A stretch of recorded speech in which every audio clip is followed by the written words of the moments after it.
not hate to say that we were kidnapped and brought here. It's true. It's not hate to say that we were Jim Crow, discriminated and segregated. It's true. Our problem has been, as black people, we've always been concerned about white America, never about... I can't be a pessimist because I'm alive. To be a pessimist means that you have agreed that human life is an academic matter. We might not be back. I might be in jail. I might be anywhere. But when I leave, you can remember I said with the last words on my lips that I am a revolutionary. And you're going to have to keep on saying that. A revolutionary. Thank you for tapping in. This is Brian HRap B. Williams. This is a few minutes with HRap. As usual, it is Wednesday. Wednesday. Thank you for tapping in. It is a pleasure to be presenting information to you on a regular basis. Hit that like, hit that share, tell a friend to tell a friend. As usual, I thank my parents, Dolores and John. Without them, there is no me. Without me, you'd be doing something else with your valuable time. So thank you. The mission is to make life for our great-grandchildren's great-grandchildren easier than our lives are. Now, triggers is the title of the show today. Triggers. What is a trigger? Trigger is something to make things go. A trigger could be a fuse. A trigger could be on the gun. A trigger could be a word. It could be anything. It could be actions.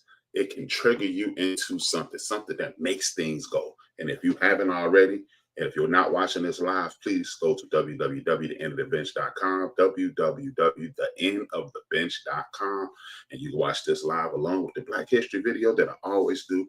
Black History, Black Culture Unlocked is where we're going to get the video from today. Now, thank you for tapping in as usual. Today, I'm going to talk about the triggers.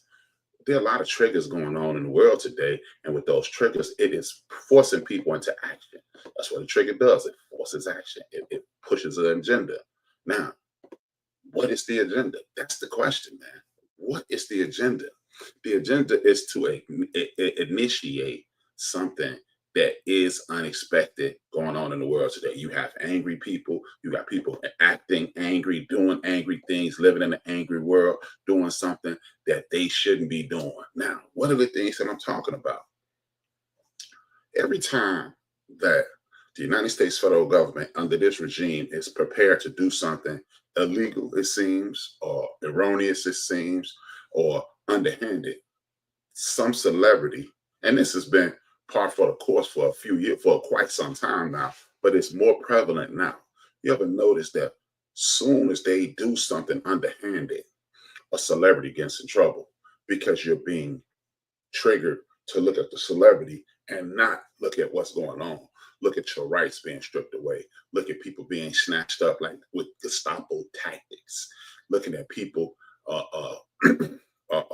organizations being underfunded, defunded. The attempting to garnish people wages for student loans and things like that. All these things are happening, and guess what happens? Bam, a celebrity gets in trouble. The latest thing is this. The reason I even call this triggers today is because there are a few initiatives that are being defunded by the Department of Justice. The Department of Justice are defunding anti-gun legislation and grants. The Department of Justice are defunding anti-domestic violence grants and things of that nature. What they are hoping is this, in my personal opinion, I can't speak for the people who are in charge of the Trump organization. What is really happening, I believe, is they are hoping to trigger violence against women, against homeless, intercommunal violence and things of that nature. Why would you defund anti-gun grants so people in these communities can start acting? They hoping that people in these communities can start saying, hey, well, ain't nobody here to watch us. Don't watch it all, so we're going to act the fool. And this is when we need to step up as a community, as a social, as a society, and say, okay, we're going to do this on our own. As I always say, I'm speaking to my community, but I'm speaking for all of humanity. There are millions, there are thousands of opportunities for us to step up and do something. Yeah, the Department of Justice are defunding the anti-gun grants, anti-violent grants, even violence against women, violence against immigrants, violence against homeless people. There's going to be a lot of organizations that'll get shut down. And the hope is that will incite violence. But what we can do, as we always say, well, we need to do this and we need to do this. You know what else we need to do? We need to stop saying what we need to do and get involved and get into it. The reason we need to get involved and get into it is this. Some dude on a corner or in an office or sending out 10 or 15 or 100 people in your community is not going to slow down violence. You can slow down violence. We can no longer be distracted by other things because everybody, to quote the great Karen Hunter, everybody lives somewhere. And in your community, you know how you stop the gun violence? You stand out on your porch and be prepared to step up and defend your community. And I don't mean run up on somebody with an AK-47, 45 automatic, 9mm, whatever, 40 caliber pistol and say, hey, you need to stop. But you know what? When you make your presence felt, crime steps back. When you see something erroneous happening in your community, seeing how that is anti-young people, anti-older people, anti-women, and anti-you, why don't you call those people that roll around with those lights on top of their cars and have them do their job? See, we can no longer sit back and say, hey, man, blah, blah, blah. Because you know what, one thing I know, growing up in one of the most dangerous neighborhoods in the United States of America, what I've noticed is this. When criminals come face to face with the police, they stand down and walk away. I mean, they're going to tell who called. If everybody on the block called, you think, hey, man, there's Miss Johnson called us, Mr. Smith called us, Mr. Williams, Mr. Jordan, Mr. Jackson. No, they're not going to do that. And then what we do is create a unsafe zone for them. Because in order to be standing in an open drug area, that means the people in their homes, the people are walking into their apartment buildings, they have walked past people who are doing these things and never addressed it. If you're afraid, that's all you have to do is dial 911. And then you know what? Instead of just calling 911, call your everybody. Most people are familiar with the people who live next door, upstairs, downstairs, or whatever. You're familiar with the people that are around you. So start making pacts with them and say, hey, it's time. It's 6 o'clock. You know what? If you don't work, or if you're a person who works overnight, at 2 o'clock p.m., everybody in your little coalition get together, call the police. They're standing outside in my community selling drugs. There's a bunch of guys out here I don't recognize them. They don't live in the community. They need to be removed. And then the rollers come through and get rid of those guys. See, those, instead of waiting on a Stop the Violence initiative, and then men, brothers, uncles, sons, nephews, neighbors, all the men in the community, we ain't having no more beating up of the women. Because you know what? I guarantee you, if any man who ever watches my program or any of my friends, if they called you and said, hey man, this dude just jumped on my daughter, you and those people are going to ride. And that's what we have to do. I'm not saying that those initiatives are not necessary. And guess what? Here's something else. Keep those initiatives open. I always say how we have to shop black. I always say we have to support black business. We have to support communal anti-violence initiatives. So what we need to do, just like we used to do the United Negro College Fund, what we need to do is find out how much money are those people losing, those organizations that are making an impact. And then we can start donating money. This is why I always say, go to the church, pastor such and such. I'm going to need you to reach out to those people and find out what we need, and reach out to your other pastoral friends and find out what those initiatives need, because us as a church community, we can start donating money to them too. See, that's why it's tithes and offering. We pay the tithes, keep the church on. The offerings is to make sure the community's safe. And if you're wondering if I do it, indeed I do, because my pastor's name ain't such and such. Pastor Don, me and him sat down and set up an initiative for June, the 2nd June, and second weekend in June this year. Yes. See, we've done it. I have stood on an 85, 90-degree day in front of 3 hot-ass grills, excuse my language, in front of 3 hot grills and barbecue from 8 a.m. until 4 p.m.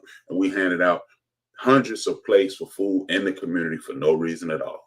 Not because we want to curry favor, it's because that's what you're supposed to do if you're presenting yourself as people who are doing God's work, or if you want the community to be safer. And that's why when we used to hand out food the first Thursday of the month, that's why you had people who were street level guys come and help us unload the truck and weren't really asking for anything. They take a bag or two, but that's what they were supposed to take anyway.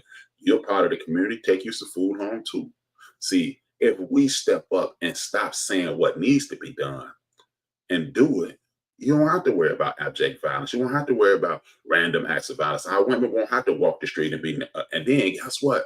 They won't be able to use things like our brother Carmelo Anthony, our young brother Carmelo Anthony. That's Carmelo with a K. So if you're thinking about the basketball player, no, his name is Carmelo with a K. You won't be worried about these other things, because what I want you to understand is this. These things serve as a distraction for a greater plan. What's the greater plan? The greater plan is to incite violence. The greater plan is to incite violence.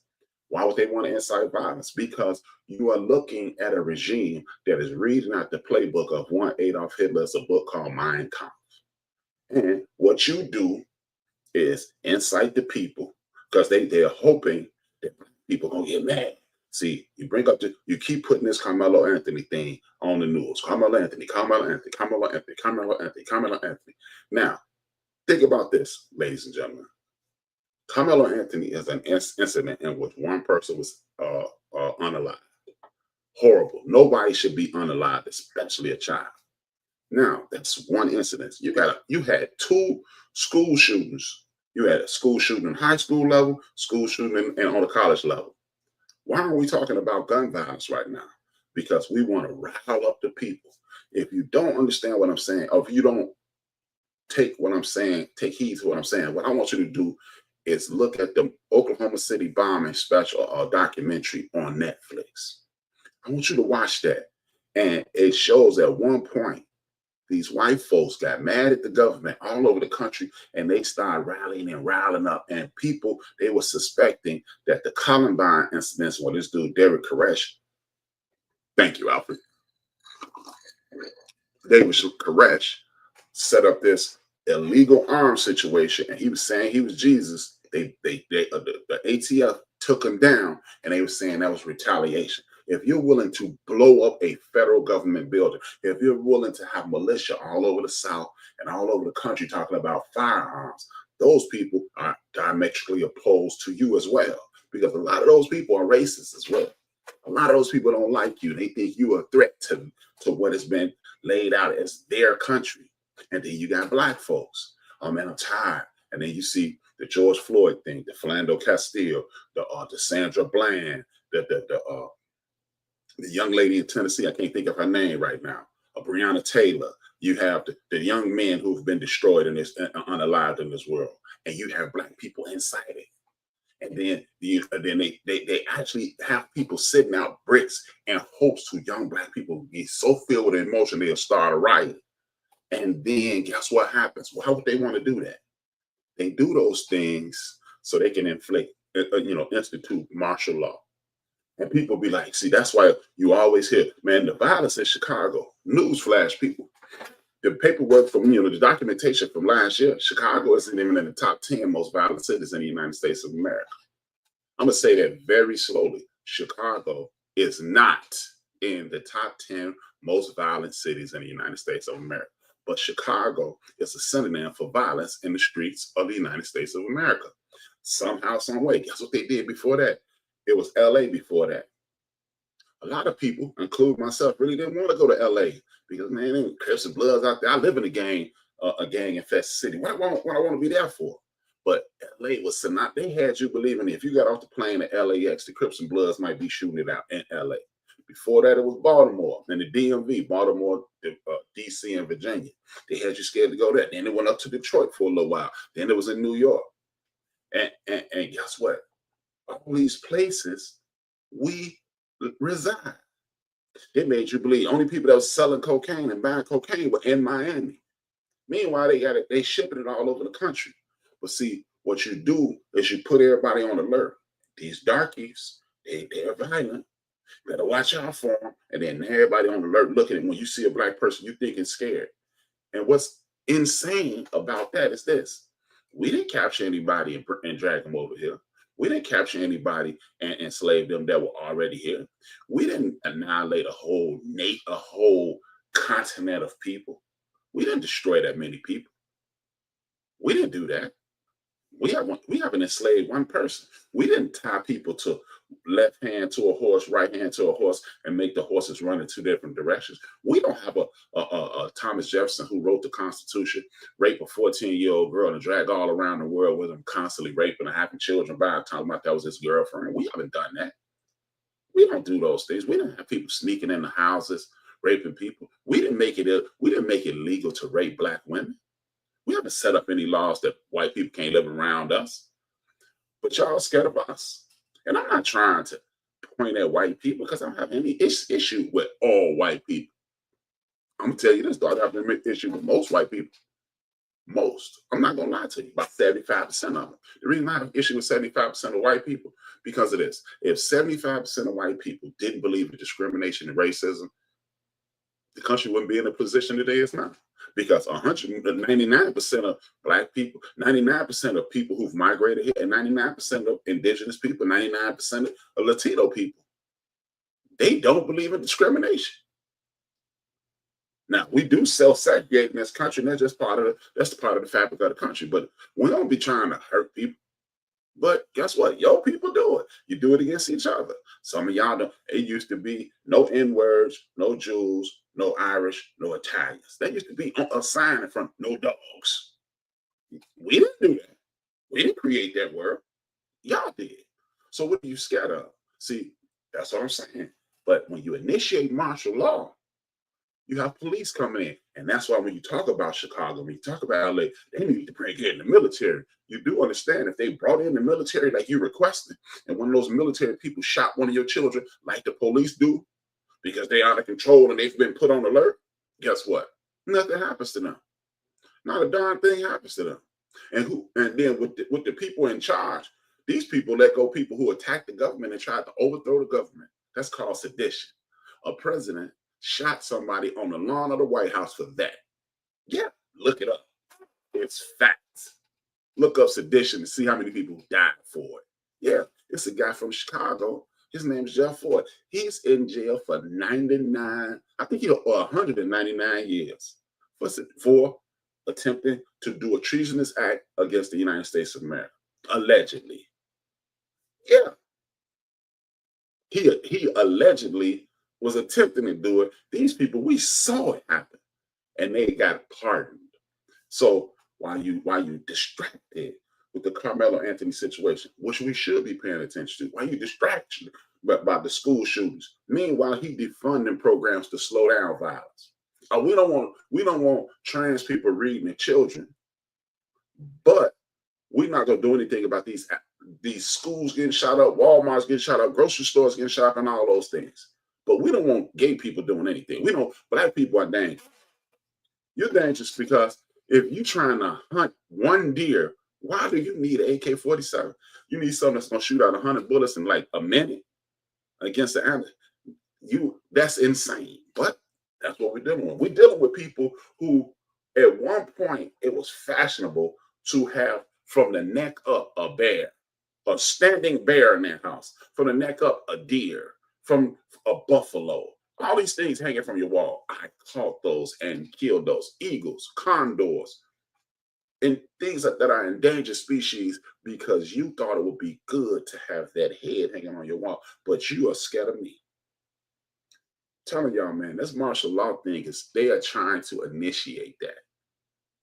This is why we talk about our brother Shannon Sharpe.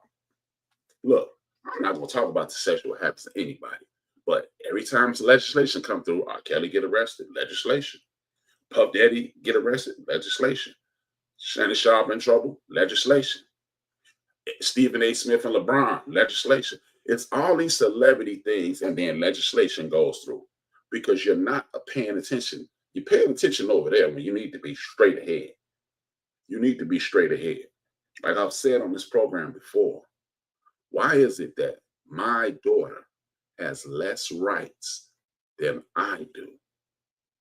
My daughter was born 27 years after I was born, and she should be more empowered. She should be more empowered. Just like last week I told y'all, they're making it so you got to pay child support from the moment the child is conceived. And people, yeah, man, that's a good thing. No, it's not. No, it's not, because that means it's a human inside that woman. So if she get an abortion, that means that's murder. And if that's murder, she goes to jail. And if she goes to jail, that's the industrial prison complex. Somebody making money off that. See, it's the underlay for the overplay. On the surface, it looks good. Hey, man, you a man, take care of your child. But, hey, man, I don't believe in abortion. Well, don't go get one. Don't get one. And then that's your protest. But we are falling for the banana in the tailpipe. Oh man, you know, now all of a sudden, I've been watching football my whole life, and I didn't know Shannon Sharpe's 2 years older than me. I've been watching Shannon Sharpe shows since he was on CBS Sports when he got accused of the same kind of sexual assault, and it was clear it came out as a lie. People got recordings now. People doing podcasts about it. People doing updates about it. But meanwhile, your rights are being taken away from you, and we gonna, well, man, Shannon Sharpe might get $100 million, and he ain't giving a damn dime to you.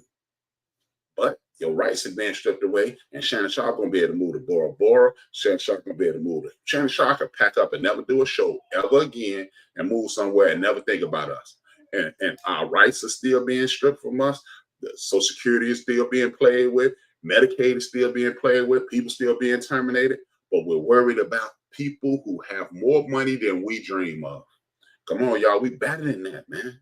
We are better than that. We have to do these things. This is why I've been showing you these videos. And it's Black History time. It's time for Black History. This is why I've been showing you these videos, y'all, because I want you to understand how wicked these people are. And this is why I've been staying on and talking through the videos that I've been showing, because I need you to understand just how wicked and conniving the people are that we're facing. This is not by mistake. This is who they are. Look at this. There are places in this world where history whispers its darkest secrets, where the very soil holds the echoes of untold suffering. One such place lies hidden in Natchez, Mississippi. A place so inauspicious, so haunting, that even the trees refuse to forget. It is the Devil's Punch Bowl, but this isn't just a name. It's a graveyard, a mass grave where thousands of newly freed Black men, women, and children were left to die by the very people who had sworn to protect them. Let's retrogress. The year was 1863. The Civil War was tearing America apart, but for enslaved Black people in the South, the winds of change carried a new kind of hope. The Emancipation Proclamation had been signed. Freedom was finally within reach, and so tens of thousands of enslaved people ran and fled from plantations, escaping the horrors of slavery in search of freedom. And where did they go? To the Union Army, to the soldiers who had come to set them free. But what these freedmen and women didn't know was that their nightmare had only just begun. Natchez, Mississippi became one of the largest assembling points for freed slaves. The Union Army had taken control of the city, and thousands of Black families trooped in, believing they had found safety. But instead of food, shelter, and protection, they found something else, something worse than the bondage they had just escaped. Now, as I was just saying, listen to that. We help you win this war. We help you build this country. We help you do everything. We help you amass your wealth. And what do? You attempt to destroy us at every point. You strip us of our names, which is important. Whether you understand it or not, your name means everything. Your name is what your parents decided you were going to be called, what you're going to be identified as. Your name connects you to your grandparents, your great-grandparents, and their great-grandparents. This allows you to understand who you are. This is why you should talk to your children about your mother, how great your mother was, how great your father was. Talk about your grandparents. Talk about your great-grandparents. Talk about your uncle, because that's what your name is. They stripped us of that. They stripped us of our diet. You wonder why we suffer from diabetes. You wonder why we suffer from high blood pressure. You wonder why we suffer from heart disease, because we eating things that are not meant to be digested. Look, do your chin like this. No other animal on earth does that. Primates, they can't do it. They have jaws like us. They can't move their jaws to the left or the right. You got other animals that teeth are sharp and razor-like. They do it that way because God did it that way, because when you have sharp razor-like teeth like that, you can destroy meat and digest meat. We're the We can do this because we were meant to grind things like salads, fruit, and other kinds of vegetables. That's why. And that's why you suffer. I'm going to continue this video. The Union didn't see them as people. They saw them as a problem. And so the Union devised a means, a place to contain this problem. A deep, unforgiving ravine. A natural prison where there was no escape. The Devil's Punch Bowl. They bundled thousands of freed black people into this place. No food, no water, no medical care, no way out. And then they locked the gates. What happened next was beyond evil. Starvation, disease, death. Thousands perished. Listen to that. No food, no water. You've been locked in. If you don't think this continue, look, that was just in 1863. What about in 1943 when segregation was in full effect, when you couldn't leave your community unless you might be accosted? When look at us now in 2023, where you have things like food deserts and not clean water in our communities. You see what I'm saying? This is a reoccurring thing, but we are worried about celebrities and that. And I told y'all, evil has one game plan, straight ahead. We ain't moving to the side. If you want to use it like in a football reference, evil is Earl Campbell. He running right at you. He gonna run right through you. Evil is Craig Ironwood Hayward. I ain't no wiggle. Tackle me if you bad. This is how evil moves. I'm gonna give you a little bit more, then I'm gonna shut this off and then continue the program. Entire families wiped out in the shadow of a war that was supposed to free them. The smell of decay filled the air. Bodies were left to rot. The Mississippi River carried away the forgotten. And yet, history barely spoke about it. Why? Why has this story been buried? Why has the world forgotten? Perhaps because the truth is too damning. Perhaps because it reveals a side of history no one wants to admit. In this video, we'll expose what was meant to be left in TJA dark. Beyond being a story of suffering, this is one of betrayal, of cruelty disguised as liberation, of thousands of innocent lives erased. Now, as I told you, man, this is what's happening right now. Thousands of innocent lives are being erased, and I want to thank the people coming in lately. I really appreciate it. Hit that like, hit that share, tell a friend to tell a friend. If you want to watch that video in its entirety, please do me a favor, do yourself a favor, and go to www.theendofevents.com. You can watch that video in its entirety. You can watch this entire program. They're going to be right next to each other. You get my banner, and then you scroll down a little bit, you'll get this program on the left, and that video on the right. You need to watch that video in its entirety. This is why I keep saying, man, evil comes directly at you. It doesn't move to the left. It doesn't move to the right. It comes right at you. And they don't change the game plan. Everything that I've said today, you heard in that video. And I didn't get it from that video. But what I want you to understand is this is why they distract you, because they don't have the ingenuity to come up with a new plan. Same plan. We're going to starve you. We're going to box you in, and we're going to put you on top of each other. I don't care who you are, the strongest in the world. If you get boxed in, you feel like you need to be free. And that's what the problem is. You may have an epigenetic flashback of being trapped on one of those boats. You might have an epigenetic flashback of being put in one of those boxes where you had to sit in there for hours and hours a day, like you saw in the movie Django Unchained. These are the things that are continuously inculcated into our system, and we deal with them on a regular basis, man. But as usual, these people will make you the villain. They will make you the evil person. They'll try to do away with you. They're attacking our women. They're attacking our children. Why? Why? They want to separate our women from us. And that's why do you know how many black women support black men? Millions. But what you see on the internet, black women saying that they don't want to have nothing to do with black men. If you don't have ... Like I said, it's a bunch. It's the vast majority of us. It's the 85. The 85. The people on the bottom, those are the morons. And it's gonna be morons. Hey, it will be dumb people as long as the earth is here. You have 1% to 2% at the top who are successful, and they're trying to continue their success, and they will destroy you with it in order to maintain or enhance their success. And then, as the great, most honorable Elijah Muhammad said, in the middle is 5% of us, the four righteous teachers. Now, What we have to do is share this information. You too could be a poor righteous teacher. Be a poor righteous teacher. Talk to your pastor and say, hey man, what are we going to do to help this neighborhood? You could even get the young people at your church to just clean up the neighborhood, even if you just do corner to corner on your side of the street, on where your church is, so it won't be trash on the street. And then that will make people want to do what you're doing. What y'all doing this for? Because I'm tired of seeing trash. Because when you free clutter from your vision, you're free clutter from your mind. And you free clutter from your mind, you'll enhance your lifestyle, and then it'll be a better situation. But if you continue to walk through filth get put on your shoes, put on your pants, get put on your on your body, you put in your spirit, and that's one of the problems. But as usual, we can no longer do is stay just par for the course. What we have to do is step up out. We have to step away from the foolishness and the madness and the chaos, because we're not chaotic people.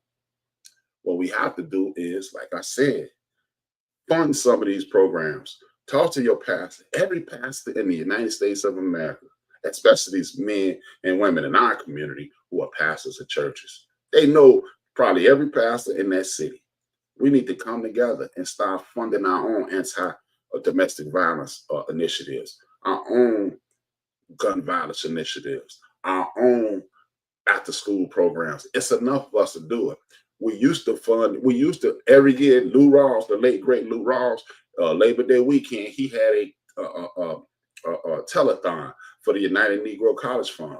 What we could do is make it so the week of Juneteenth, we could do another thing, and we could fund our own initiatives. We don't have to wait on the United States federal government to help us, because it's been 161 years and they still ain't done it. I don't care about oh man, they helped over here and they helped over there. Now, tell you what, if you want to point out the 5, 10, or even 1,000 things that the United States federal government has helped us with over 161 years, that's equivalent to having 6 children in your house, 3 of your own, 3 nieces and nephews, right? Or 3 friends of your children. And you come in the house and you feed 2 of them. You still got 400 kids. Yeah, I fed 2. No, either you feed all the children or you don't feed any of them. You sit there and starve with them. And who's willing to do that? Parents every day go to bed hungry as a hostage, stomach growl like they got a fox in their lap, because they had to feed the children. So we need to save our children, we need to save our women, we need to save our elders. Step up and just suggest it to your pastor. You know what? Tell you what, I'm gonna make it easy for you. For the people who don't go to church and say that church stuff is some nonsense, I ain't messing with it, challenge the pastor then. But if you challenge one of them pastors, you better come with your overalls on ready to work, because you can't challenge somebody then go home. I mean, I ain't got time to do that. You got time to call your friend and complain. You got time to turn to your significant other and complain. You got time to be scared that your children, your grandchildren, your nieces, nephews, cousins, and neighbors are in danger. So start stepping up. And stepping up can be something as easy as calling a pastor and calling the police in your community. Hey, that dude don't live here. You need to go. You know, I'm not asking you to step up with a gun. I'm not asking you to fight nobody. I'm asking you to step up and be an adult, or a responsible adult in your community. If you don't, you will suffer the consequences. You have to do for self, to quote the Most Honorable Elijah Muhammad again, do for self or suffer the consequences. That's our problem. We are not doing for ourselves. We can no longer sit around and wait on people who hate us to do something for us. Listen to how that sounds, man. Listen to how that sounds. The people who put you in said trick bag are going to help you get out of it. Right? Because wolves always help sheep get back to the farm. Yeah. Foxes help sheep get back to the farm. Dogs help cats get back in the house. Cats help mice get back in the house. No, the predator never helps the prey. We've been the prey for far too long, and it's far too many of us to be the prey. Whether you are in my community or you're working class individual throughout the United States of America, screw the rich people, screw the celebrities. You on TV for my entertainment, and if you do something that's out of the way and you get incarcerated for it, STBY, sucks to be you. Time to turn to another program. Hey, before I go, I want to thank you guys as usual. Have a great day. Thank you for the support. And I want you to watch this to the end because I want you to hear Dr. Amos every time I end this program. But more than anything, even though I usually do this on Black Friday, I want you to go see Sinners. Ryan Coogler, he does some wonderful things. But you know what he always does in his films? He made Black women look like superheroes, which they are. My mother was a superhero. My father died 4 months before I was born, so my mother was a superhero. She was my mother and my father. If you know me and you think, man, he sure is arrogant, that's because my mother. It ain't arrogance, it's confidence. Everything that you ever made almost come close to liking about me. Thank the Lord, and that's who my mother is. And if Ryan Coogler is willing to do that, showing that much love to women in his films, maybe we need to make sure we support that brother. Continue to support me by hitting that like, hitting that share, and if at all possible, type in the chat room where you're listening from. It is greatly appreciated. 2 fingers, 1 word. This is HRap. And it is necessary for those people who rule over us and who rule over African people the world over, if those people are to stay in power, they must destroy our ability to love each other in a healthy sort of way. This is why